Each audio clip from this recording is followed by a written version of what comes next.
आप सब लोग? आई होप आप सब लोग बहुत अच्छे होंगे। हमने लास्ट क्लास में न्यूटन्स फर्स्ट लॉ पढ़ा था, जिसमें हमने देखा था कि जो चीज चल रही है वो चलती रहेगी, जो चीज रुकी हुई है वो हमेशा रुकी रहेगी, और जो चीज जिस पर्टिकुलर डायरेक्शन में मूव कर रही है वो उसी पर्टिकुलर डायरेक्शन में मूव करती रहेगी। कब तक? जब तक कि उसके ऊपर एक पर्टिकुलर फोर्स अप्लाई हम नहीं करेंगे। ये हमने देखा था न्यूटन फर्स्ट लॉ में। अगर इसकी एग्जांपल की मैं बात करूं तो इसमें हमने एक बहुत बढ़िया सी एग्जांपल को डिस्कस करा था, जिसमें हमने सीन दिया था एक बस का, एक रुकी हुई बस का, जिसमें ड्राइवर है और पैसेंजर्स बैठे हुए हैं और सभी चीजें एक रेस्ट पोजीशन के ऊपर है। ड्राइवर जैसे ही अपनी गाड़ी को मूव करना शुरू करेगा, पैसेंजर्स के पांव भी मूव करना स्टार्ट करेंगे। उसकी अपर बॉडी, पैसेंजर की अपर बॉडी जो है वो रेस्ट के ऊपर रहेगी और जिसको एकदम से जर्क लगेगा पीछे की तरफ, जो कि बहुत ब्यूटीफुल सी एग्जांपल बनती है कि जो चीज रुकी हुई है वो हमेशा रुकी हुई रहना पसंद करेगी। देखा था हमने। उसी के साथ कैरी ऑन करते हुए आज हम स्टार्ट करेंगे Newton's second law. Newton's second law.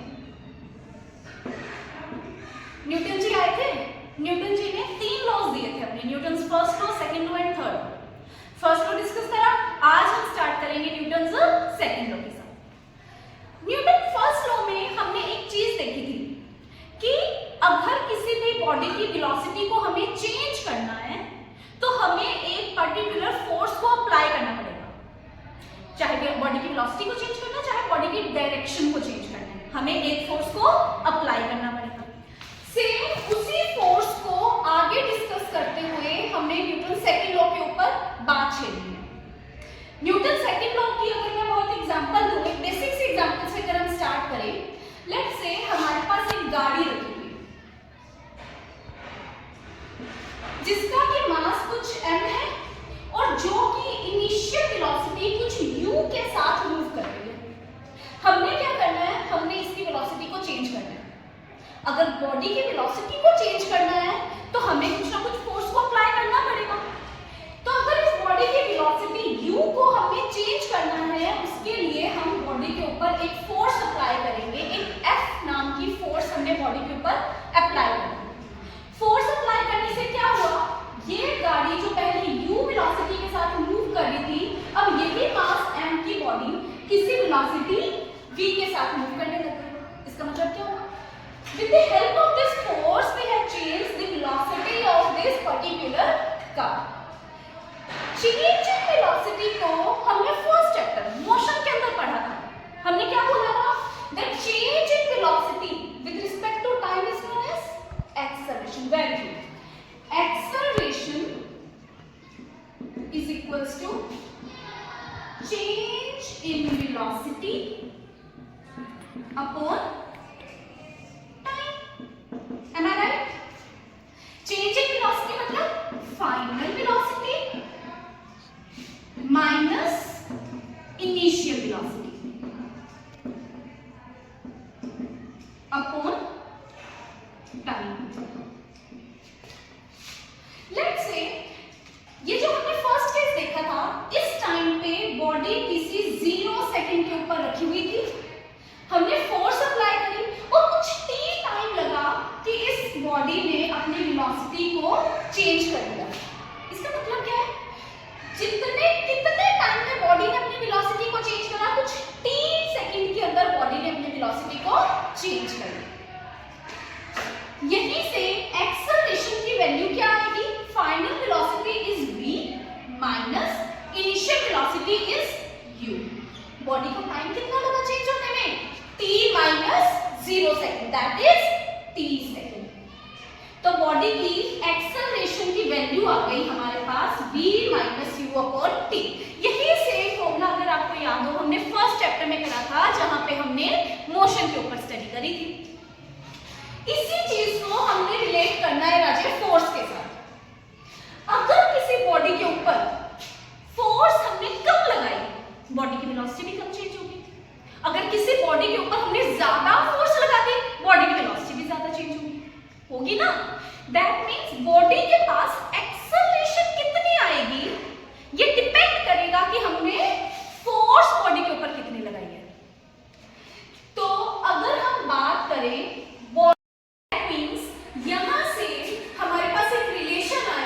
that force is directly proportional to the acceleration of the body. आया? इसको हम बॉक्स में डाल देते हैं और इसको हम दे देते हैं इक्वेशन नंबर 1। नेक्स्ट हमारे पास राजे कंसेप्ट आता है मास के साथ। फोर्स जो है वो सिर्फ और सिर्फ एक्सेलरेशन के ऊपर डिपेंड नहीं करती, फोर्स एक चीज और भी ऊपर डिपेंड करती है, that is the mass of the body. Proportional. एक हमारे पास हाथी रखा हुआ है या हमारे पास एक बड़ा ट्रक है, ट्रक को मूव करना आसान है एक पर्सन से, या फिर वो छोटे सी कार को, टॉय कार को आसानी से मूव करवा सकेगा। ऑफ कोर्स आप सबका आंसर होगा कि वो छोटी सी टॉय कार को आराम से मूव करवा सकेगा। ऐसा क्यों हुआ? क्योंकि टॉय कार का मास जो है वो कम है, ट्रक का मास जो है वो ज्यादा है। तो हमारे पास रिलेशन आया force is directly proportional to the mass of the body. Combining first and second equation, we get F is directly proportional to the acceleration and directly proportional to the mass also. यहाँ से हमारे पास proportionality का sign हटाएंगे अगर, तो हमारे पास एक आएगा राजे कांस्टेंट। आप सबको पता है, हम ये फर्स्ट क्लास से करते आ रहे हैं कि जब भी हम प्रोपोर्शनैलिटी के साइन को हटाएंगे तो हमारे पास एक कांस्टेंट आएगा। ये यहाँ पर कांस्टेंट क्या है? एक बार के लिए मैं इसको बोल देती हूँ कि ये कोई कांस्टेंट k है। Now what is the value of this k? यहाँ पे k की वैल्यू होती है हमारे पास 1 यूनिट। इसका मतलब क्या है? हमारे पास फोर्स का फॉर्मूला क्या बना? F is equals to m। यही सिंगल फॉर्मूला हमारे पास दिया जाता है न्यूटन्स सेकंड लॉ से। न्यूटन सेकंड लॉ का रिलेशन फोर्स, मास और एक्सेलरेशन के साथ भी है। और एक चीज इसके अंदर और आती है, वो आती है अच्छा मोमेंटम। उसके बारे में हम नेक्स्ट क्लास में पढ़ेंगे। अभी के लिए हमें सिर्फ ये एक फॉर्मूला याद करना है, F is equals to m वाला। यहाँ पर F क्या है? फोर्स है, m क्या है? मास है, और a क्या है राजे? a is the acceleration। अब एक चीज हमारी रह गई कि एक्सेलरेशन तो मैम एक वेक्टर क्वांटिटी होती है। हमने फर्स्ट चैप्टर में पढ़ा था एक्सेलरेशन क्या है? Vector quantity. ऐसा क्यों? क्योंकि वेलोसिटी हमारे पास क्या है? एक वेक्टर क्वांटिटी। एक्सेलरेशन के पास एक पर्टिकुलर मैग्नीट्यूड भी होता है और उसकी एक पर्टिकुलर डायरेक्शन भी होती है। अब इसका मतलब क्या है? फोर्स जो है वो दो चीजों का प्रोडक्ट है, मास का और एक्सेलरेशन का, जिसमें से मास एक स्केलर क्वांटिटी है, एक्सेलरेशन एक वेक्टर क्वांटिटी। यहां से हमारे पास निकल कर आता है कि जो फोर्स हमारे पास आएगी वो भी एक वेक्टर क्वांटिटी बनेगी। और हमें पता है वेक्टर क्वांटिटीज को डिनोट करने का एक सिंबल हम यूज करते हैं, उसके ऊपर हम एक एरो का निशान डालते हैं। तो राजे यहां से हम बोल सकते हैं that force is a vector quantity. Force is a vector quantity. It has magnitude as well as the direction. अब हमारी बात आती है राजे, आपको एक छोटी सी चीज एक्स्ट्रा इंफॉर्मेशन के लिए मैं यहाँ पे वो बताना चाहूंगी कि हमने जो हमें फॉर्मूला डिराइव करा है F is equals to m में आया है, उसमें जो हमारे फोर्स है वो है राजे एक नेट फोर्स। नेट फोर्स का मतलब F is equals to ma और ये है वेक्टर क्वांटिटीज। यहाँ पे मैं पैर में इसके सफिक्स में एक मैं वर्ड ऐड करना चाहूंगी नेट। इस नेट वर्ड को ऐड करने का मेरा मोटिव क्या है? लेट्स से आप लोकल ट्रेन में, मुंबई की लोकल ट्रेन में, वहां पे बहुत क्राउडेड एरिया होता है, आपको कहीं से क्या धक्का लगेगा, कहीं से पुश लगेगा, कहीं से पुल लगेगा। तो उस टाइम पे आपकी बॉडी की नेट एक्सेलरेशन क्या होगी वो डिपेंड करेगा कि आपके ऊपर नेट फोर्स क्या लगेगी। इसका मतलब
बॉडी के ऊपर फोर्स अलोंग z एक्सिस, ये तो अब आप बता सकते हो हम कैसे लिखेंगे, force, net force in z axis, mass and acceleration in the z axis. राजे हमारे पास फॉर्मूला आया F is equal to m में, जिसमें कि हमने x, y और z एक्सिस के अलोंग इस फोर्स को कैसे लिखना है, हमने ये वाली चीज देखी। नेक्स्ट हम करेंगे इस चीज में यूनिट्स के ऊपर बात। हमें पता है यूनिट सिस्टम में हम मेजरली दो यूनिट सिस्टम्स के बारे में पढ़ते हैं, एक तो पढ़ते हैं SI सिस्टम के बारे में और एक हम पढ़ते हैं CGS सिस्टम के बारे में। और जनरली यूज कौन सा करते हैं, SI सिस्टम। Very good. तो अगर मैं फोर्स की यूनिट की बात करूं SI यूनिट्स की, फोर्स की SI यूनिट हमारे पास क्या होगी, फोर्स का again formula F is equals to m में होता है जी। यूनिट की बात करूं, मास की SI यूनिट हमारे पास क्या होती है, kilograms. What is the SI unit of acceleration, नहीं पता, 2 मिनट में निकाल देते हैं हम। एक्सेलरेशन का फॉर्मूला था हमारे पास change in velocity upon time. Velocity की SI यूनिट क्या होती है, मीटर अपॉन सेकंड। तो वेलोसिटी की यूनिट बन गई, SI यूनिट बन गई मीटर अपॉन सेकंड, और डिनोमिनेटर में एक टाइम और रखा है जिसकी की यूनिट होगी हमारे पास सेकंड। तो एक्सेलरेशन की SI यूनिट हमारे पास क्या बनी, metre upon second square. Same यही चीज ऊपर यूज करें, एक्सेलरेशन की यूनिट हमारे पास बन गई मीटर अपॉन सेकंड स्क्वायर। तो ये है हमारे पास फोर्स की SI यूनिट। फोर्स की इसी SI यूनिट को हम कंबाइन करके बोलते हैं न्यूटन। इसको हम डिफाइन करते हैं 1 न्यूटन। इसका मतलब बॉडी के ऊपर लगने वाली फोर्स 1 न्यूटन कब होगी, जब 1 kg की body 1 metre upon second square की एक्सेलरेशन के साथ अगर वो मूव करे, उस टाइम पे बॉडी के ऊपर जो फोर्स लग रही होगी that will be 1 Newton. Similarly अगर हम बात करें CGS यूनिट की इसकी, तो इसमें हमें पता है अगेन फोर्स का फॉर्मूला हमारे पास है मास इनटू एक्सेलरेशन। मास की CGS unit is gram, acceleration की CGS यूनिट, मास की वेलोसिटी की CGS unit is centimetre upon second and time की CGS unit is again the second. तो एक्सेलरेशन की CGS यूनिट बनी सेंटीमीटर अपॉन सेकंड का square. ये ग्राम centimetre upon second square is the CGS unit of the force. जैसे SI unit को हमने Newton का नाम दिया था, सिमिलरली CGS यूनिट को कंबाइन करके हम बोलते हैं राजे डायन। इसका मतलब फोर्स की CGS यूनिट 1 टाइम हमारे पास कब निकलेगी, जब 1 ग्राम की body 1 centimetre upon second square की एक्सेलरेशन के साथ मूव करेगी, उस टाइम पे बॉडी के ऊपर फोर्स कितनी लग रही होगी, 1 टाइम फोर्स लगेगी। समझ में आया? आई होप आपको यहां तक का सब कुछ समझ में आया होगा। तो अभी हम फोर्स की SI और CGS यूनिट के बीच में एक रिलेशन फाइंड आउट करेंगे। मतलब कि 1 न्यूटन और डाइन के बीच में कुछ रिलेशन है या नहीं है। तो चलो इस चीज को फाइंड करते हैं। इसके लिए हम सबसे पहले देखेंगे 1 न्यूटन हमारे पास था 1 kilogram metre upon second square के। ना बच्चों आपको पता होगा कि 1 kg is 1000 grams, am I right? Similarly 1 metre को हम लिख सकते हैं 100 सेंटीमीटर। यहां से हमारे पास किलोग्राम की जगह अगर मैं डाल दूं 1000 ग्राम्स और मीटर की जगह अगर मैं रख दूं 100 centimetre upon second square, 1 newton is equals to 10 to the power 5 gram centimetre upon second square. इसका मतलब 1 newton equals to 10 to the power 5 gram centimetre upon second square. क्या था हमारे पास, ये तो था डाइन। इसका मतलब 1 newton is equals to 10 to the power 5 dyne के equal. This is the relationship between the SI and the CGS unit variation, graphical variation between force, mass and acceleration, graphical variation between force, mass and the acceleration. सबसे first case लेकर चलते हैं, if mass is constant, मतलब अगर हम एक constant mass के साथ हमारा ग्राफिकल वेरिएशन देखें तो वो कैसा होगा। हमें पता है F is equals to ma से कि अगर मास कांस्टेंट है इसका मतलब force is only proportional to the acceleration, also force is directly proportional to the acceleration. इसका मतलब क्या है, जैसे जैसे बॉडी के ऊपर लगने वाली फोर्स इंक्रीज होगी वैसे वैसे बॉडी की एक्सेलरेशन भी इंक्रीज होगी, या फिर जैसे जैसे फोर्स अप्लाइड फोर्स को मैं अमाउंट को मैं कम करूंगी वैसे वैसे ही एक्सेलरेशन की अमाउंट भी कम होगी। जब दो बॉडीज डायरेक्टली प्रोपोर्शनल हो तो उन दोनों के बीच का ग्राफ हम कैसे बनाते हैं, यहाँ पर आ जाएगी फोर्स और यहाँ पर आ जाएगी एक्सेलरेशन। डायरेक्टली प्रोपोर्शनल का ग्राफ बनता है हमारे पास straight line graph passing from the origin. Next हम देखेंगे इसका सेकंड वेरिएशन, फोर्स का और मास का वेरिएशन कैसे होगा, keeping acceleration of the body as the constant. अगर मैं बॉडी की एक्सेलरेशन को, if acceleration is constant, if acceleration is constant, F is equals to ma से F is directly proportional to the mass only। इसका मतलब अगर मैं graph बनाऊं मास और फोर्स के बीच में, अब तो आप लोग बता सकते हो जब दो चीजें डायरेक्टली प्रोपोर्शनल हो तो उनके बीच का ग्राफ कैसा बनेगा, वेरी गुड, एक स्ट्रेट लाइन ग्राफ बनेगा। एक थर्ड क्वांटिटी हमारे पास डिस्कस करनी रह गई कि आपने फोर्स और मास के बीच का ग्राफ बना लिया, फोर्स और एक्सेलरेशन के बीच का भी ग्राफ बना लिया, पर अगर हम ग्राफ बनाए मास और एक्सेलरेशन के बीच में तो वो ग्राफ कैसा बनेगा। उस ग्राफ को बनाने के लिए हमें क्या चीज कांस्टेंट रखनी पड़ेगी राजे, फोर्स को। वेरी गुड, हमें फोर्स को कांस्टेंट रखना पड़ेगा। इफ फोर्स इज कांस्टेंट, अगर फोर्स कांस्टेंट है तो F is equals to ma से mass is inversely proportional to the acceleration. इसका मतलब ज्यादा मास की बॉडीज कम एक्सेलरेशन के साथ मूव करेगी और कम मास की बॉडीज, लाइटर मास की बॉडीज के पास एक्सेलरेशन ज्यादा होगी। तो अगर इसका ग्राफ हम बनाएं तो ये ग्राफ बनेगा मास का और एक्सेलरेशन का। इसका ग्राफ कैसा बनता है, कर्व पाथ बनता है, पैराबोलिक ग्राफ बनता है। तो इसका ग्राफ हमारे पास कुछ इस तरह का बनेगा, which is showing that acceleration and mass is inversely proportional। इसमें अगर हम ध्यान से देखें तो हमें पता लग रहा है जैसे जैसे बॉडी का मास इंक्रीज कर रहा है वैसे वैसे एक्सेलरेशन की वैल्यू हमारे पास कम होते हुए जा रही है। हम इस F is equals to ma पर एक न्यूमेरिकल प्रैक्टिस करके देखेंगे। So the numerical is if a force of 60 Newton is applied to a mass of 15 kg for 5 seconds, taking the initial velocity of the body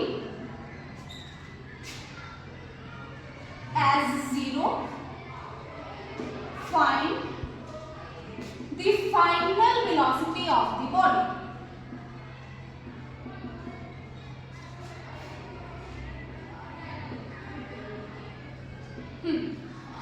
तो numerical को देखकर सबसे पहले हमें डरना नहीं है। न्यूमेरिकल में क्या चीज गिवन है सबसे पहले हम वो देखेंगे।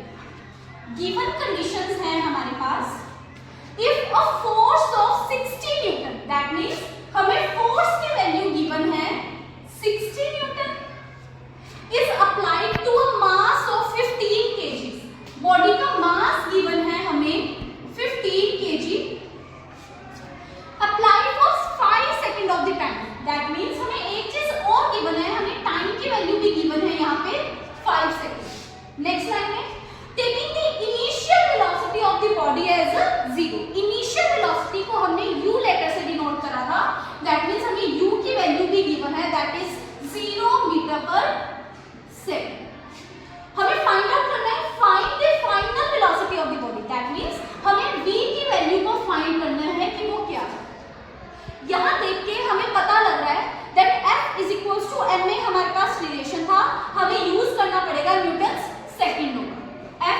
Equals to mv। मैम यहाँ पे तो एक्सेलरेशन गिवन ही नहीं है, हम यहाँ पे सिंपली एक्सेलरेशन का वो फॉर्मूला यूज करेंगे। एक्सेलरेशन क्या था? Acceleration is equals to final velocity minus initial velocity upon time. That means acceleration को हम लिख सकते हैं v minus u upon time t। याद आया हमने करा था ये वाला फॉर्मूला। अब हमें कुछ नहीं पता, हमें मास की वैल्यू भी गिवन है, हमें वेलोसिटी की वैल्यू फाइंड आउट करनी है, final velocity, initial velocity given है, हमें टाइम गिवन है, हमें फोर्स की वैल्यू भी गिवन है। एक बार चेक कर लेते हैं क्या ये सारी की सारी वैल्यूज एसआई सिस्टम में है? जी हाँ, फोर्स भी न्यूटन एसआई सिस्टम, मास किलोग्राम्स एसआई सिस्टम में, टाइम सेकंड, इनिशियल वेलोसिटी हमें मीटर 0 मीटर पर सेकंड गिवन है, that is the SI system. Value सभी पुट करते हैं इसमें, आप सब भी साथ साथ सोल्व करो, चेक करते हैं आंसर इक्वल आता है या नहीं आता हम सबका।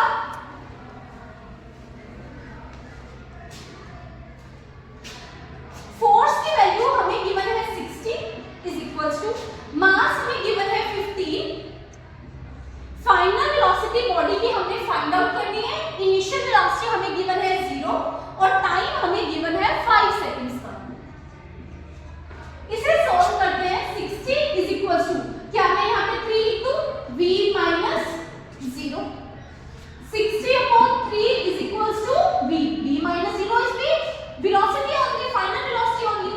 तो यहाँ से वेलोसिटी की वैल्यू निकल गई हमारे पास 20 मीटर पर सेकंड। न्यूटन सेकंड लॉ से न्यूमेरिकल आने वाले इतने ही इजी आएंगे जिसमें आपको सब कुछ गिवन होगा, सिर्फ एक चीज फाइंड आउट करनी होगी और वो आप normally F is equals to ma से फाइंड आउट करेंगे। इसके बाद न्यूटन सेकंड लॉ का रिलेशन हम मोमेंटम के साथ भी देखते होते हैं। मतलब F is equals to ma हमें न्यूटन सेकंड लॉ नहीं दिया था, पर इसमें एक कंसेप्ट और आता है हमारे पास मोमेंटम का। वो कंसेप्ट क्या है, उसमें कैसे करना है, उसके लिए आपको नेक्स्ट वीडियो लेक्चर हमारा देखना पड़ेगा। So stay tune, stay focused, अच्छे से पढ़ाई करो और नेक्स्ट लेक्चर में मिलते हैं।